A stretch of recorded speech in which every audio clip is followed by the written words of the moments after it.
All right. Thank you for joining, folks. It is at 12 o'clock, and I know we'll be getting more folks in, but let's get started because we got a lot to talk about today. All right. Are you all seeing my slide on the screen? I think you are. So welcome and thank you for joining us. Today's forum was jointly prepared by the CGIA Community Forum and the good folks at Overture Maps Foundation. So you will see our logos alternating on the slides. I'm your host, Jane Schaefer-Kramer. I work for the state of California, but my role here today is as CGIA's outgoing board member for its Community Forum and Advocacy Committee.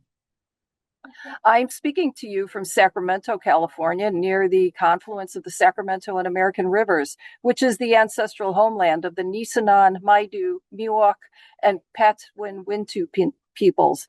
I thank them for their stewardship of this land since time immemorial. They are still here. I also thank you, the California GIS community, for being here today to learn about Overture Maps, an open, interoperable base map for all of us. And special thanks to the sustaining members of CGIA, California Tribal GIS, Dewberry, Dig Alert, Merced County, Parcel Quest, Quartic, Redefined Horizons, Shasta College Geography, UC Santa Barbara Geography, USA North 811, and USC Dornsife Spatial Sciences Institute. I invite you to become a member of the California Geographic Information Association. We are here to advocate for California GIS, share best practices, create peer networks, discover training, education, jobs, and more. Look us up at cgia.org. If you will be at the Esri conference next week, on Monday in particular, you're invited to attend our annual awards social. Details and the RSVP link are on the website at cgia.org. As we begin, please know that this presentation is being recorded and will be posted on the CGIA channel on YouTube.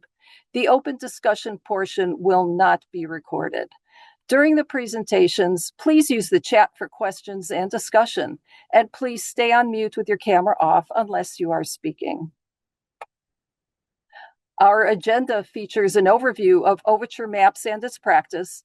We'll see some data and a demo, and have plenty of time for questions and answers, resource sharing, and open discussion until 1:30. And our speakers today. First up will be Will Mortenson, the Executive Director of the Overture Maps Foundation and a transformational leader with over 25 years of experience driving innovation across federal, military, and geospatial organizations. Prior to joining Overture, he served as Director of the Office of Geography at the National Geospatial Intelligence Agency, where he led modernization efforts powered by AI, machine learning, and emerging technologies. Will has constantly turned strategic vision into operational results, leading automation initiatives, strengthening workforce capabilities, and building cross-sector partnerships. His previous roles include Senior GeoInt Authority for Human Geography and Cartography, Deputy Director of NGA's Office of Geography, and Director of the Joint PED Operations Center at U.S. Customs and Border Protection. He holds a Doctor of Organizational Leadership, a Master of Strategic Studies, and a Master of Criminal Justice, and is known for aligning people, processes, and technology to deliver lasting organizational impact.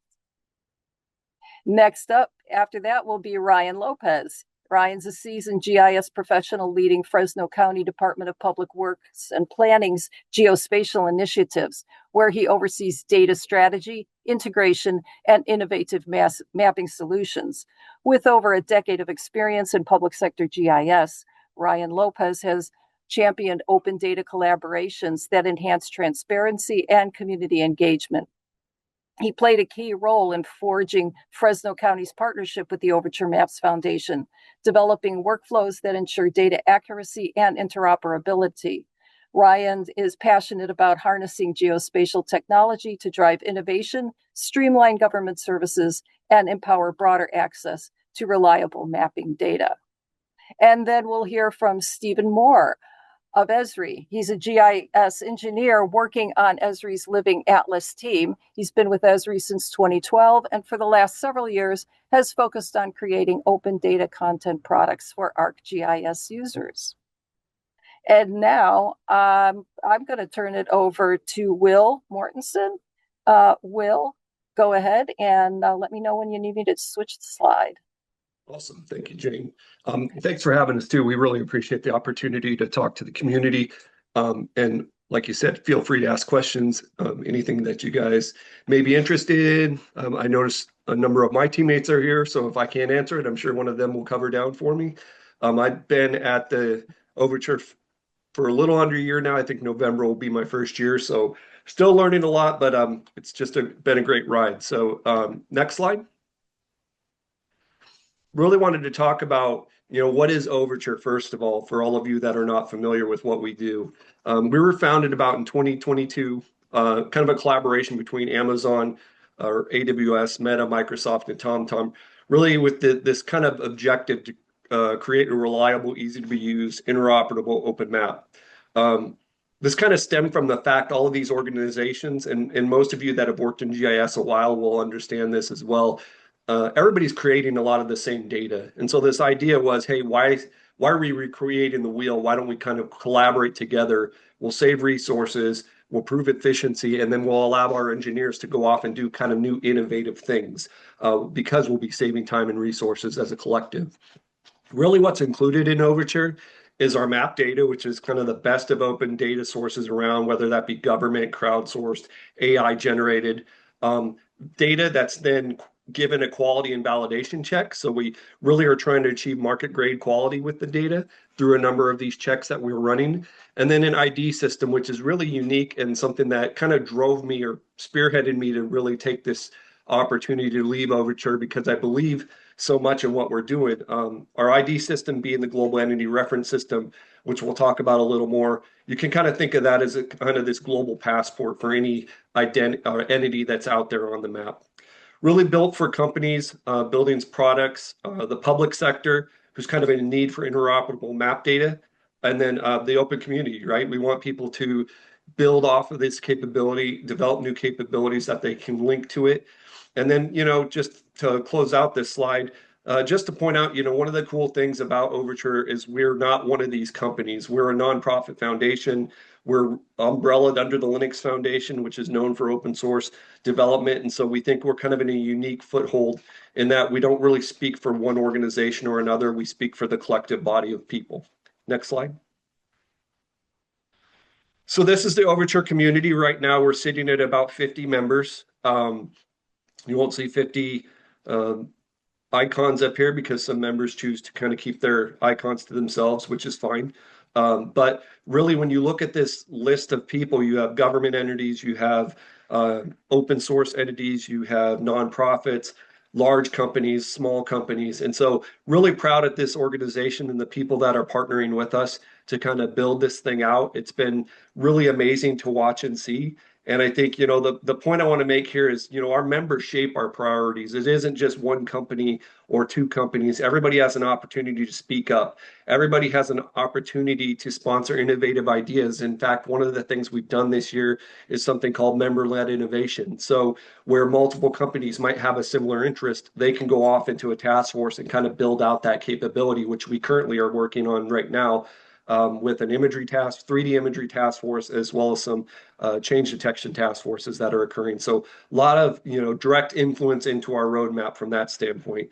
The other thing I'd highlight too really is that by being a member of Overture, you're benefiting from our shared infrastructure, right? None of these companies have to go off and redo all of this on their own, rehost it. We're doing all of that legwork within Overture. So these organizations and really the community at large can benefit from the output that we're creating. Next slide. So really just wanted to highlight quickly on the geospatial data challenge. If you look at the graphic to the left, I think we can all relate to this, is that the geospatial data availability has just skyrocketed exponentially over the past 10, 20 years. And I think it's only going to it stands to reason, it's only going to increase as AI becomes more and more on board. we've sort of taken this kind of um, weird method to our madness of bringing all this data together. And we've really done that by, thinking about data as being broken down to just a finite number of data themes, and that these themes kind of change incrementally, not exponentially. So if you think about disregard a large, natural disaster, a new city being developed, most data, if you're looking at from a day-to-day basis, changes some, but it's not exponential. So we break up those themes looking at it from an incremental change.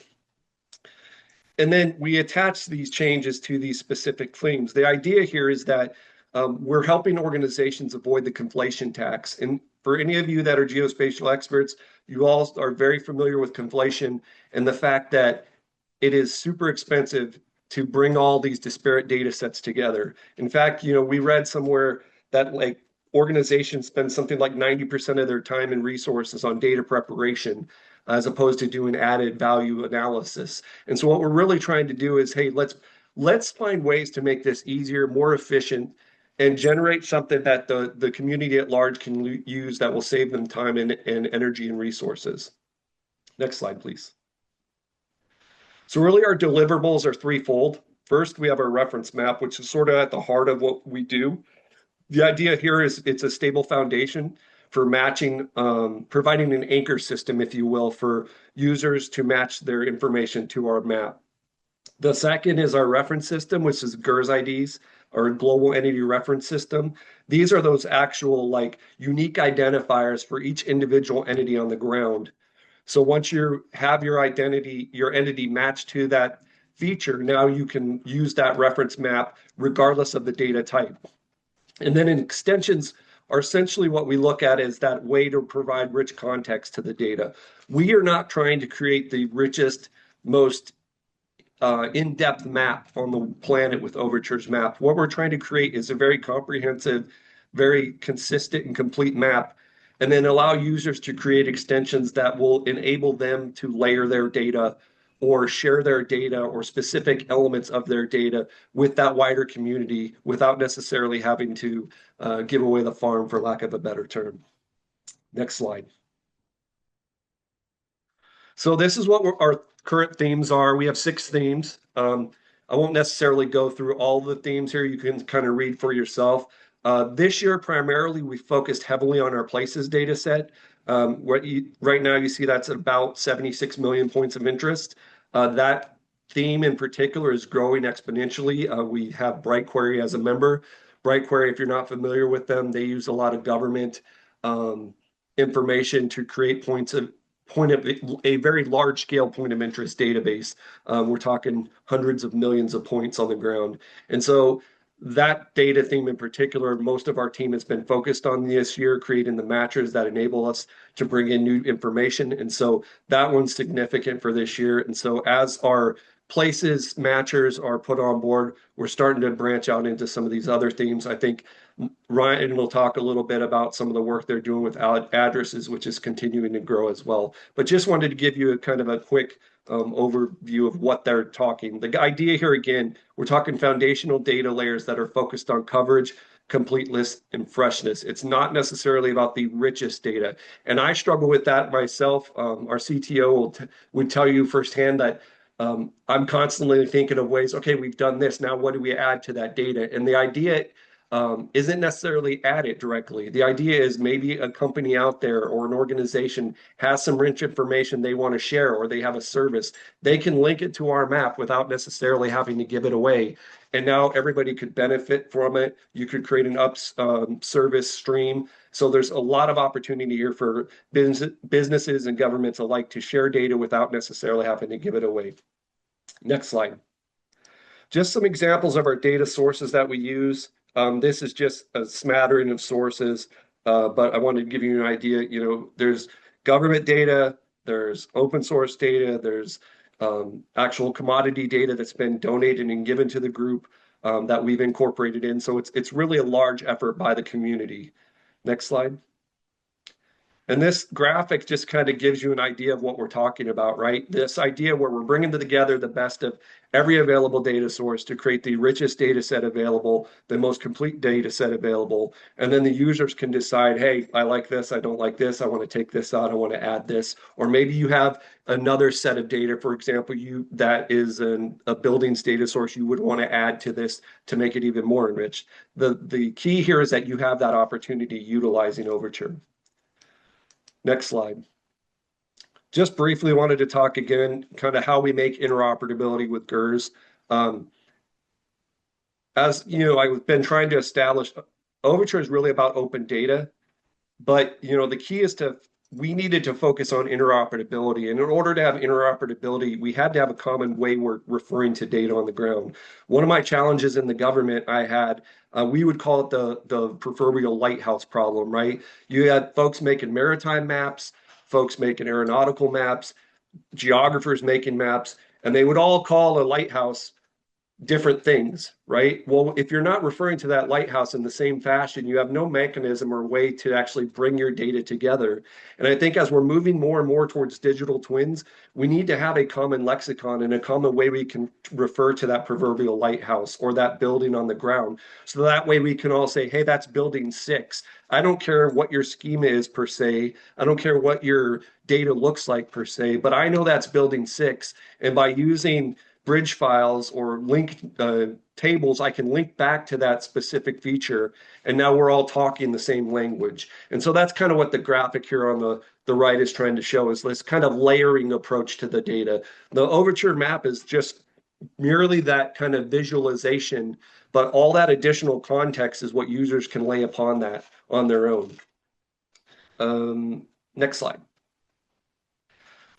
Just really kind of talking about kind of our philosophy on the interoperability side, really looking at this from a global perspective, right? We have to, be able to speak and read a common language across so much data. And so our philosophy is that the reference map doesn't have to be the best. It just has to be pretty much as how to use like faithful as possible as to what is unique, right? We want people to understand this isn't the quote unquote authoritative. It's a very good, solid baseline to start with. That uniqueness or that, it's sort of like looking at what makes an entity unique, right? Let's say, for example, restaurant moves from one location to another, but maintains the same owner, same menu. It just has a different location, right? So, what is that still the same restaurant? Is it now a new restaurant, or do you maintain 2 restaurants? So there has to be a way to identify these restaurants in a unique fashion. The next is sort of this persistent mindset that your reference identity should persist over time. So regardless of what your feature is, whether it's as long as that feature is associated with that same restaurant, that ID stays the same. But let's say that restaurant goes away entirely. Well, now your GERS ID is gone and a new restaurant stands up there. That's a new GERS ID, right? And so this is a mechanism that enables us to ensure that that unique identifier stays consistent. And then, we recognize that not all data is going to be open, nor do we think it should be. But we think that this reference allows us to start speaking in the same language. And so utilizing this GERS ID, some of you might want to retain data internally, but you can use that ID as a reference point on the ground without having to necessarily share it all. What I would prefer is that everybody acknowledge, hey, this is a building and we all recognize this is a building. We can slap a GERS ID on that. Now we can agree or disagree on the name of that building, who works there, what's the building made of, but we're all acknowledging that location on the grounds similarly. And I think that's the most important thing. Next slide. So kind of just trying to wrap this up really quick. I don't want to take too much more time, but essentially, what do you get from collaborating with us and with open data? Well, naturally, you get open data platform as a distribution channel. You get access to private company data from different AIs and sensors within Overture and elsewhere. And then there's these kind of collaborative models for pushing data to different people. That's right now. But what we're looking at is transparent validation checks and results, kind of feedback loops to correct and improve the data, those things that are actually coming. But as I said before, this year we've been largely focused on hardening our places framework. But these are some things coming down the pipeline that I think folks should be aware of. Next slide, please. Just a couple of links and I'm assuming Jan will share these slides. So if anybody wants to kind of check out of our website, overturemaps.org is the website. But these, I think, are links that will take you to, our theme tables, our documents, Data Explorer, which allows you to kind of inspect the data and search around. All of it, really cool. We've got a really good team at Overture. So if you have any questions, you just let us know. And we will get back to you promptly.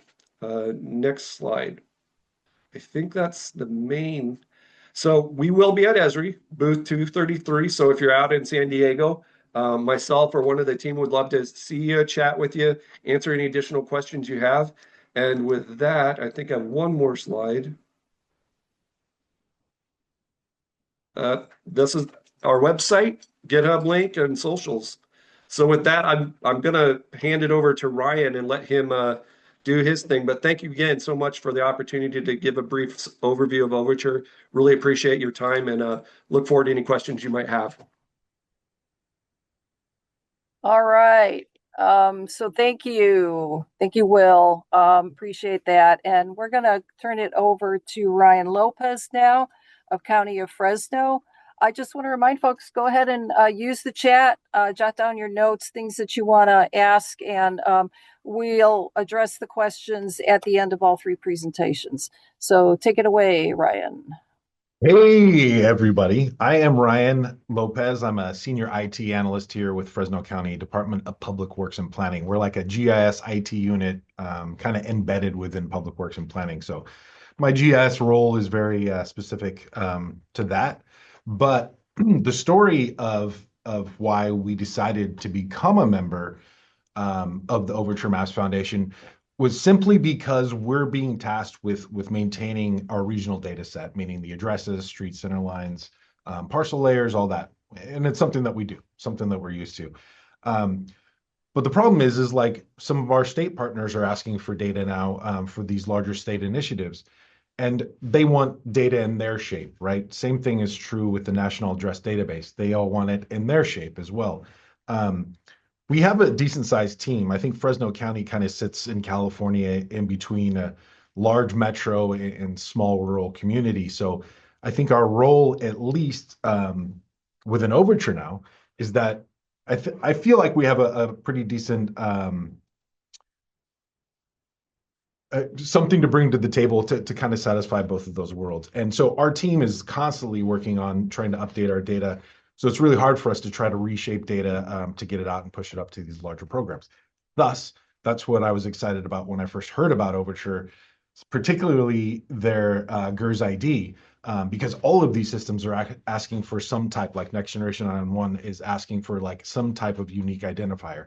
And I think some of the other projects that we're involved with, Caltrans in their CARS program, there's an ID system that I think we're trying to agree upon too. But this is something that hopefully will kind of open your eyes a little bit, or at least as much as it has for us here in Fresno County. But we're not asking. I mean, we're not saying replace all your data with Overture data. I think Will made that point great. But what you can do is use that ID system to kind of conflate or add to the value of your data, whether it's bringing in some of your vendor data. If they're using GERS IDs, great. You join it right in. Off you go. No schema adjustment. Nothing. Some of these larger programs, if we could agree on some type of GERS ID or an ID system, then it makes kind of speaking this geospatial language a lot easier. We no longer have to worry about the shape of the attributes, but more about the true geospatial aspect of the data. So that's kind of where we're at with here. There's some of these slides that I have here, but I think showing you a demo, because going back about a year ago, before Esri started supporting GeoParquet, I wanted people to start getting a grasp on exactly how they could use the data internally. So one use case that we did that I thought was great for us, at least, we had like a small fire. We're all Californians, we're used to fires all the time, but our sheriff's office reached out and they were looking for building footprints within the Sierra Nevada forest that they could bring in. I think they use CalTopo or something of the sort. But they wanted to get kind of a definition of exactly how many cabins or structures existed within a 3 mile radius. We don't host building footprints. We do, but they're like Microsoft um, building footprints. So I knew that Overture did have that, and I knew that they conflate the data with other sources. So I knew that this could be a more valuable product, and sure it was. I was able to bring in the Overture data right into this data set, identified all the structures within this 3 mile radius. I kind of have it colored here, the difference showing between Microsoft and OpenStreetMap sources that come in through Overture.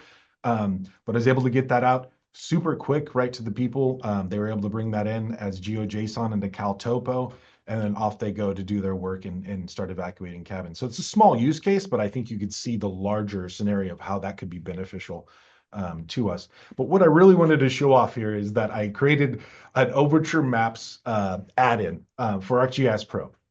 So you could go out, download it now, and now you have kind of a frictionless exposure to bringing in Overture data. Let me actually switch maps. Here we go. So this is the Overture Maps. I'm still building this out as we go. So if you follow along with me either on LinkedIn or get my GitHub, you'll kind of see this progress as these ideas kind of pop and flourish, and as Overture starts to build out some of these cooler tools that I see them working on. But really, all it is a simple download Overture button. You're able to select whatever themes that you want. You don't have to do all. Right now, I have it doing just the current user map frame, and this is kind of cool. I'll show you off, but you could choose your map purpose, and this is kind of the other power of having this Overture data is instant symbology change that you don't have to worry about going through all your elements. But anyways, you kind of fire this thing off. This is a new thing from Esri as well. Their JavaScript API now supports reading in Parquet files, so I kind of added this in as a thing. This is just going to kind of show a little bit of that data, just so you can preview it before downloading. Anyways, you hit download, off it goes in the background. It starts hitting all the S3 buckets from Overture, and it brings it into your map. For the sake of this demo, I already have done that. I probably just killed this. Oh, cancel. No. Great. This is the true demo nightmare. But anyways, hopefully I'll give Pro a chance to recover there. Let me see if I can bring up the other map here.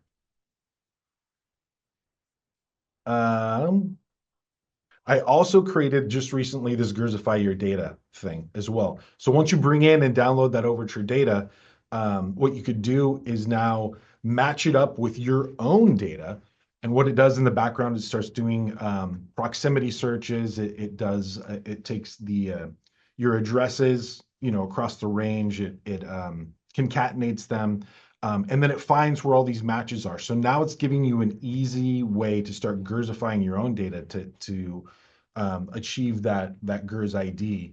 And then now you start getting that interoperability. Let me see if this other map is recovered at all. I'll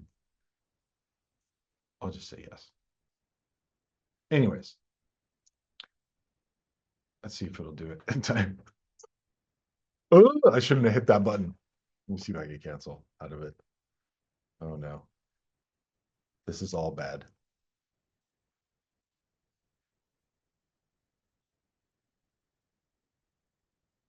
Oh no. Ryan, we've all been there. I know. What's funny is like I sat down and I go, I got this dialed in. It's gonna be all good. But anyways, let me see. I think, yeah, I just crashed that map. Hey, So Ryan, I wanted to show you that. We have a terrific recording of you giving this demo not too long ago that we're happy to share with the group. Oh, yeah. You nailed it. So we'll get that out. The best, Dana. So anyways, yeah, so this tooling, I'll give it to you. I'll figure out what I did wrong here. And obviously, this is part of me not being a software engineer, but just vibe coding this thing along. Here we go. Sorry, hopefully it's not eating into too much of my time, or Steve's. Are you able to see this again or no? We're seeing the fire map? the fire map, yeah. Yeah, let me share here. Okay, sure. All right, here we go, I think.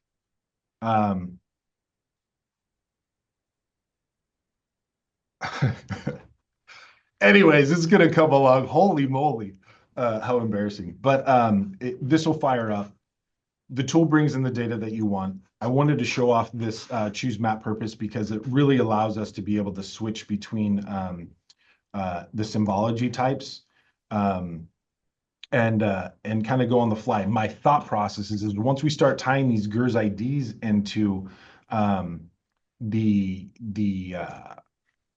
into your own data, now it kind of opens up that level because, you know, as we're all creating map products, sometimes the purpose changes between maps, you know, that you need to get out. So being able to have, using those IDs to actually help offset and do your symbology is great.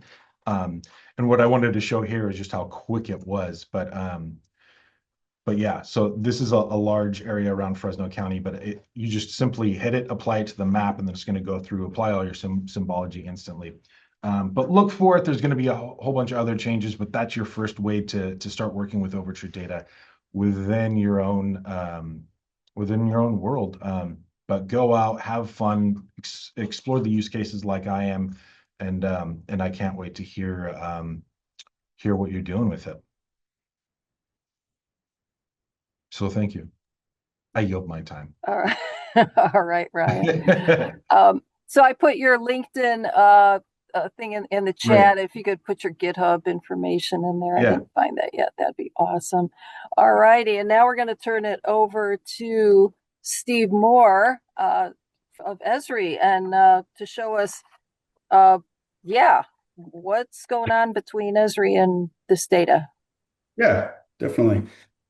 Cool. Yeah, thanks, Ryan, too. I know you've been working on that add-in for a long time. I actually wasn't aware how much progress you've made with it, so I'll have to take a closer look at it here. Thanks. In the future. And don't worry about the demo. We got user conference next week. It's I can't even count how many train wrecks. Yeah. Thanks. Hopefully we don't have any today. But yeah, thanks. Yeah, Jane, I know already introduced me at the beginning, but I'll just kind of add a couple things to it. So I'm a GIS engineer at Esri. I work on the ArcGIS Online content team. More specifically, I work on the Living Atlas team, kind of within the content team. And so I think probably most people are familiar with the Living Atlas, but if you're not, just briefly, it's basically a curated kind of subset of content that's available on ArcGIS Online. A lot of it is created by Esri, but not all of it. Also, it's contributed from our customers or users.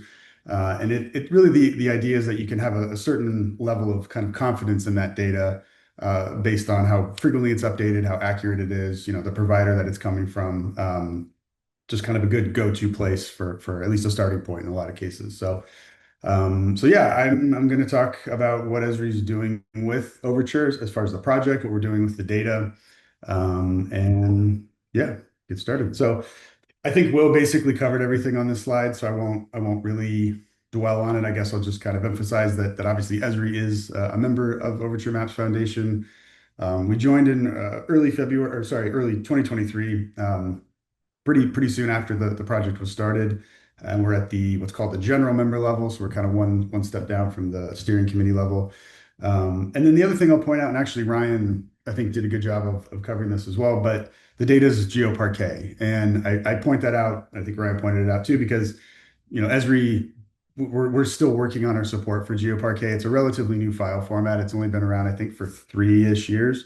Parquet's been around longer, but GeoParquet is relatively new still. And so, if you're working in ArcGIS software, it's an evolving thing. We're continuing to add support. But some things I'm going to show here, I think, are some really big kind of leaps forward in that area, and it's pretty exciting. So yeah, just to kind of briefly cover like what our goals are with Overture, maybe a better way of framing this is it's like sort of just our reasons for getting involved, not necessarily our goals. But There's not too many global databases that are out there, especially open global databases. There's only a couple. So the opportunity to assist and provide input into the creation of a new one is a huge opportunity for us. And it's another data source that Esri can use to create content products, and as well as our user community, all of our customers. Typically that's how we kind of do things. If we're doing something with some technology or data or whatever it is at Esri, we want to give our customers the tools to do those same things on their own and kind of tailored to their specific needs. So fairly obvious, base data for visualization, that's a very common use case. Things like addresses and places for geocoding, and then really kind of any feature data that we can get access to is really useful for analysis. We obviously have a suite of geoprocessing tools across online and enterprise and desktop. So that's a huge value add there. Also, we have access to a lot of authoritative GIS data from our organization or our customers, through either our distributor kind of partner network or just our customers in the US. And so we have access to a lot of really high quality data sets like buildings and addresses and roads. And we want to integrate that into open data projects like Overture. And then lastly, it's a really good opportunity for us to kind of expand the the partnerships that we have with some of the other member companies. So a lot of them we do have existing partnerships with. We do a lot of different kinds of work back and forth. And so this is really an opportunity to not just kind of exchange amongst ourselves, but to contribute toward this collaborative effort, which has been a really, really cool experience. I've been working on it basically since I was rejoined, and it's been an awesome project to work on. So I'm going to get into, on the next couple of slides, like what we're actually doing with the data. So right now it's primarily the first two bullet points here. So 2D and 3D base maps. So we have a Esri hosted vector tile base map that's created 100% from Overture data. It's basically hosted like our kind of proprietary base map. So we have the tile set is created from the data, and then we have additional map styles that can be used to display that data in different visualizations. And so currently we support 11 map styles with our open base map. You might be familiar with our OpenStreetMap base map, which was built from OpenStreetMap data. The open base map has replaced that in many respects, well, entirely, I should say, as kind of our open 2D base map. 3D base maps is a little bit of a different story. So we don't have a standalone open 3D base map. We do have a 3D base map in the Scene Viewer map gallery, but it does contain some of these Overture layers, but it has other data mixed in. But you can still, we do have 3D buildings, 3D trees, and 3D labels that are created 100% from Overture data. So you can pull those scene layers into Scene Viewer or Pro, and have basically that same kind of experience. The last bullet point here, this might be a new term for a lot of people. It's because it's a very new thing. So I'll talk more about it on the next couple slides, but for now you can kind of just think of it as a feature layer. So it's a Parquet feature layer. For now, like I said, just think of it like a hosted feature layer. And so our plan is to push out layers for kind of key Overture data themes and areas of interest, probably things like places for the whole world, possibly regional buildings and roads, a lot of the kind of administrative boundaries and city point data, things like that. But then you'll also have the ability to create your own Parquet layers from Overture data or other data sources. So yeah, and then I guess one kind of point that applies to all of these is that they're updated monthly, and that really follows the Overture release cadence, which is every month. So our proprietary base maps, our non-open base maps, they're updated about every 3 weeks. So a little bit different cadence. And I guess just another kind of point to be aware of, what you see in our open base map is about a month behind the Overture release. So the Overture release comes out, at the beginning of January. By the time we've cooked new vector tiles and we're pushing out an update, it's the beginning of February. So there's about a 1 month lag between Overture releases and updates in our base maps. Okay, so I just want to get into detail, a little bit more detail on kind of some of the pipelines that we've constructed internally to support those products that I just talked about. So it all kind of starts with the Overture database. I mean, it's the release, the public release S3 bucket that Brian kind of talked about earlier. I won't go through this whole thing, but sort of the first major step that we do, we use something called AWS Athena, which is an AWS service. You can basically write SQL queries against an S3 bucket full of any sort of data. And the reason that we do this is because we have very specific cartographic requirements downstream. Our cartographers need the data constructed in a certain way and need the schema, adjusted a little bit. And so Overture's schema has a lot of nested columns, like nested properties within properties. And so it's very, very flexible. It allows for, a ton of information to be stored in each row. But if you just convert that to file geodatabase or shapefile or something and bring it into Pro, you won't be able to really do a whole lot if you just have a large JSON string full of different, name values or something. So that's what we're doing there. We're just running SQL queries to basically, massage the schema so that it kind of suits our downstream needs a little bit better. So the output from that is also Parquet. It goes into an Esri-owned S3 bucket. And then we just basically download it. We use GDAL to convert all of that data to file geodatabase and then create vector tiles from that. So the next is Parquet feature layers, which I know I haven't really explained what these are yet, but I promise I will on the next slide or maybe 2 slides.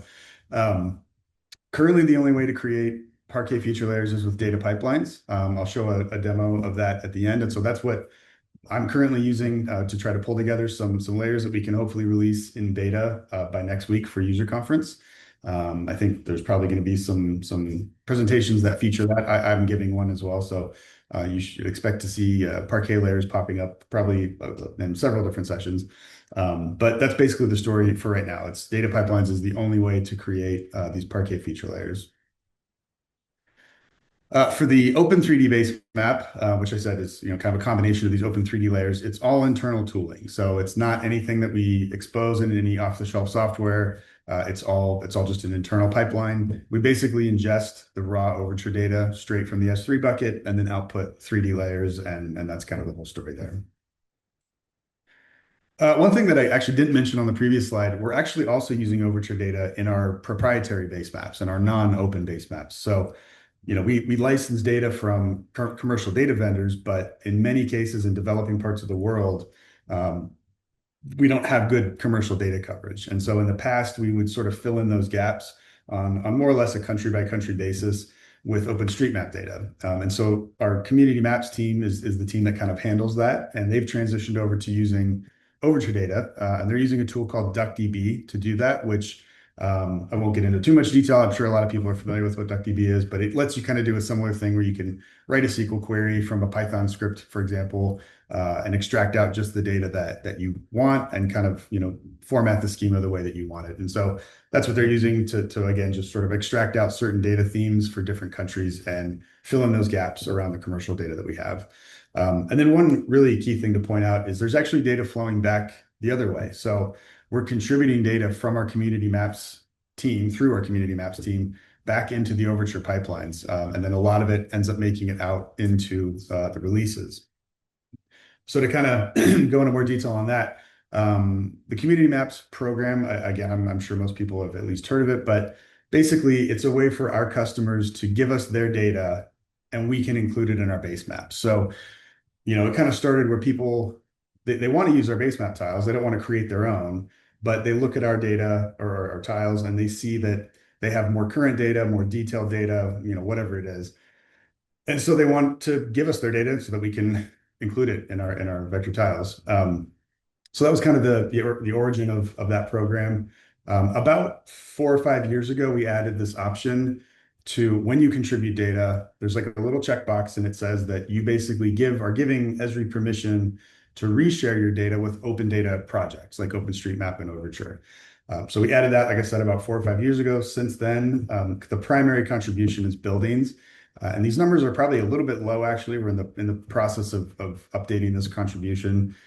So yeah, definitely over 17 million buildings, and it's probably more like 250, 260 contributors at this point. And so those go into the Overture pipelines. They get deduplicated with all the other Overture buildings data sources, and then a lot of them do make it back out into the release.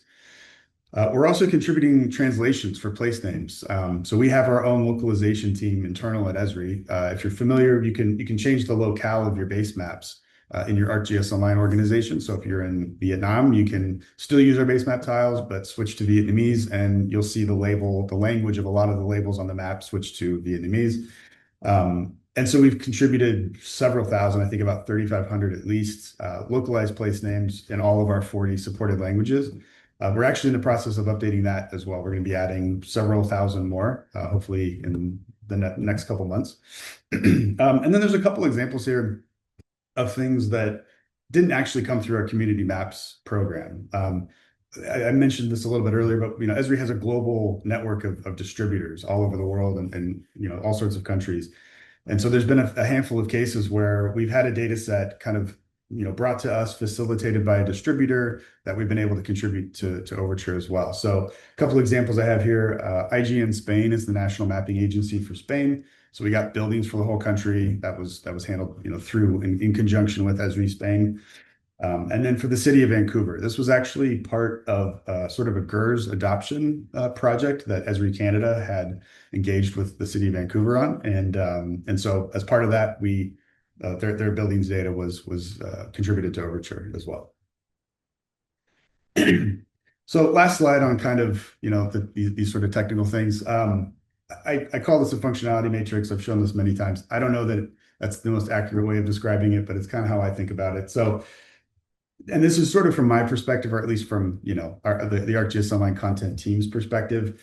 There's a lot of different open source tooling out there. This is an open source project, obviously. There's the file format is open. There's a lot of options, and it can be kind of confusing which one makes the most sense for you. There's some very good documentation on the Overture website, but I think this kind of just helps give you like a picture at a glance, at least roughly where at least I think these things kind of sit. And on the two axes, I have what are sort of the most important things from an Esri perspective, at least internally, is how much data are you looking to ingest? Like how much data do you need from Overture, and how much control do you need over the schema? So like I mentioned earlier, there's a lot of nested properties. You may not care about that. If you just want the building footprints to put on a visualization, you don't care about all the height and the different names and whatever else, then you don't really need to worry about controlling the schema too much. So this is like, again, roughly where these things kind of fall. The yellow highlighted names there are obviously Esri products. So like Ryan mentioned, ArcGIS Pro has support for GeoParquet natively now, I think since, was it 3.5, I want to say. There's a lot of Python notebooks that have been published by some colleagues of mine as part of like blog posts that use things like DuckDB and other tools. Geoanalytics engines are really, a developer experience. It's a pretty intensive product to work with, but it's very powerful, and it's a if you have that expertise, it's a really good option for Overture and other data sets like this. But data pipelines is kind of the one I want to point out. This has really become, in the last handful of months, I would say, with the introduction of Parquet layers, this has probably become one of the best, if not the best option for Esri users to consume and work with Overture data. And so to finally go into a little bit more about what Parquet feature layers are. So this is a completely new ArcGIS layer type. It's actually been in beta in the JavaScript API for a little while. I don't know exactly how long, at least a few months, 6 months maybe. Just 2 weeks ago, it was brought out in beta in ArcGIS Online. So you now have support for Parquet layers in the map viewer, and again, you can create them through data pipelines. And so the idea really is to like bring the performance benefits of Parquet, of GeoParquet, to ArcGIS maps and apps. So it, very fast queries of just the data that you need. It scales extremely well with very large data sets. There's a demo that might be shown at user conference next week. That's a single Parquet layer with all 2.5 billion Overture building footprints in it, and it just renders pretty much like you're seeing in that animated image there. So yeah, like I mentioned, it is currently in beta. The kind of an interesting thing too that's happening with data pipelines, when you create these Parquet layers, it's actually creating an optimized version of GeoParquet. So when you publish a hosted feature layer, your data gets pushed up to ArcGIS Online into our sort of cloud database infrastructure, and then the layer, queries the database and renders it out from there. With a Parquet feature layer, it's just Parquet files on disk. So they're still going up, into ArcGIS Online somewhere, but they're essentially just files sitting on disk, and that's where the layer renders from. So just, yeah, very, very performant. And one thing to point out, you can kind of see it if you're, hopefully that animated image is coming through okay. But as you zoom in and out, you can see it, that the geometries are generalized and then they sort of redraw with more detail. So we have this whole multi-scale geometry implementation, so that we're not, basically embedding all that geometric detail in all these different boundary polygons at super high LODs. So there's a lot more to it than that, but just, yeah, I guess the point is we're doing a lot of work under the hood to really make it as performant as possible. So I'm going to jump out of here. I will stop sharing. I need to switch over to my browser for a quick demo.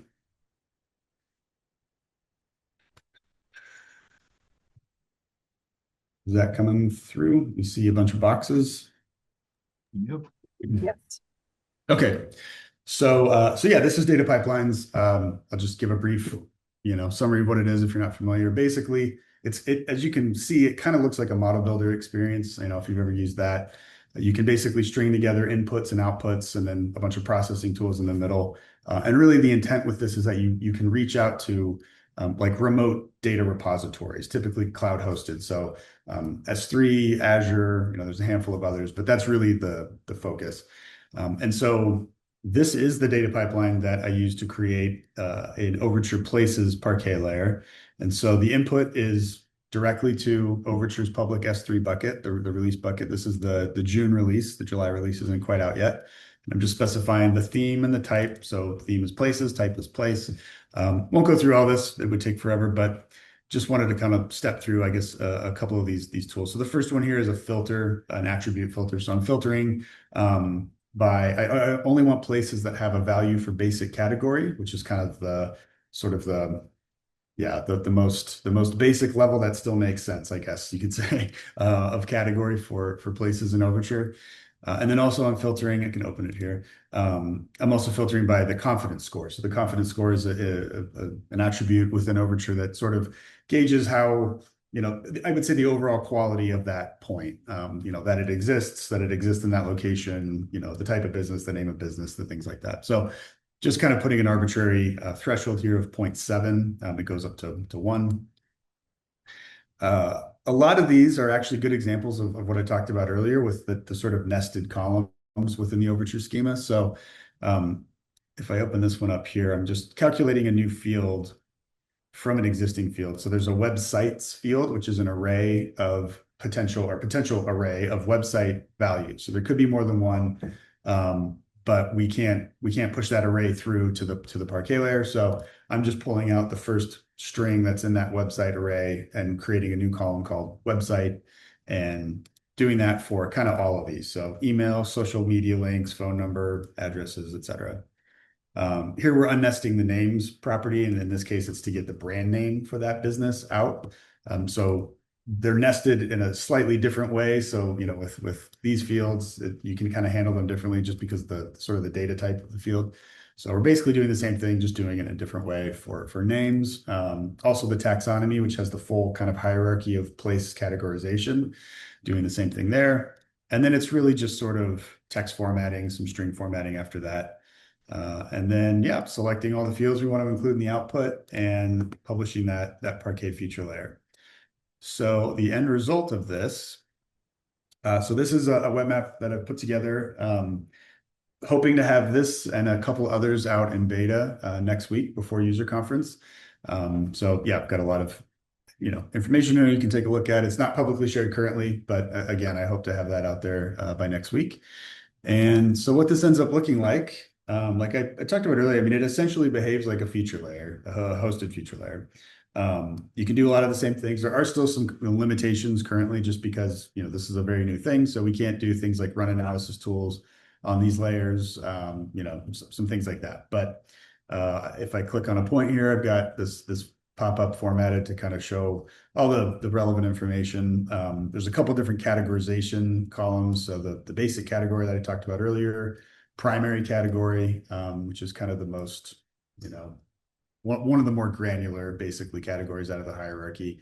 And then the full hierarchy, which is, I think, kind of cool to see. So you can see, this is a beauty salon, but you can sort of see every level of that taxonomy and where it kind of falls. So Yeah, pretty cool. Obviously, the performance is really good. As hopefully it's coming through on the screen.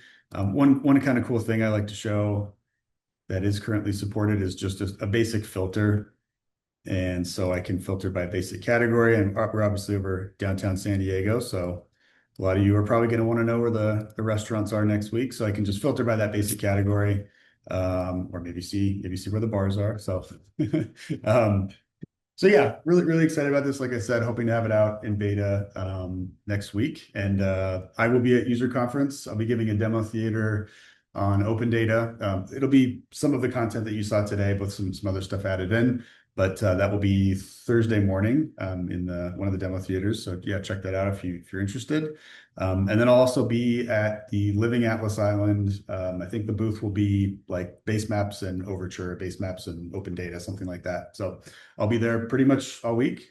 So yeah, look forward to meeting some of you and come by and ask any questions. And that's all I have. So yeah, Jane, I think it's back to you. All right. Thank you so much, Steve. So we're getting close to 12 o'clock. Ryan, you didn't get a chance to go 1 o'clock, I said. Ryan didn't get a chance to go through some of the slides. Did you want to jump back into any of that, Ryan? Or I didn't want to put you on the spot. Yeah.